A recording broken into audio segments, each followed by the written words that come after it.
seriez-vous prête à officialiser l'idée que vous seriez capable de briser avec le parti si jamais un projet ne correspond pas aux besoins de la région? Un débat qui s'est déroulé majoritairement dans le calme pour les 4 candidats présents, mais dans lequel nous avons eu le droit à quelques échanges corsés. Notamment lorsque le candidat libéral Jonathan Andresen a lancé une flèche au député bloquiste sortant Sébastien Lemire. Je vous pose la question. Vous avez fait des réponses, c'est bien, mais qu'est-ce que vous avez livré concrètement pour la région durant ton temps? En tout respect pour votre arrogance, je veux quand même prendre le temps de répondre que ça fait 10 ans que vous êtes au pouvoir. 10 ans que les libéraux sont au pouvoir et vous n'avez pas créé des programmes qui permettent de construire du logement.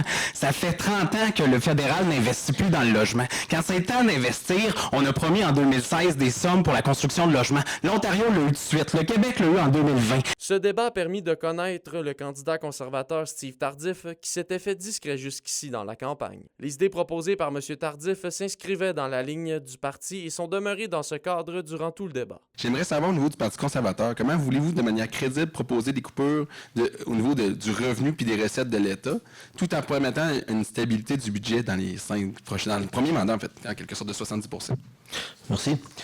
Oui, le gouvernement conservateur s'engage à diminuer de 25 % toute la paperasserie gouvernementale. Le public a également pu poser des questions aux candidats. Les stages non rémunérés ainsi que la coupure des bourses dans le domaine universitaire ont été abordés. Au niveau de l'éducation, ça reste que c'est une compétence provinciale. Le fédéral n'a pas vraiment son mot à dire sur ce qui se passe là-dessus. On peut faire des transferts de fonds, mais c'est jamais vraiment bien vu. Moi, ce que je propose personnellement, c'est de lutter pour régler l'inégalité.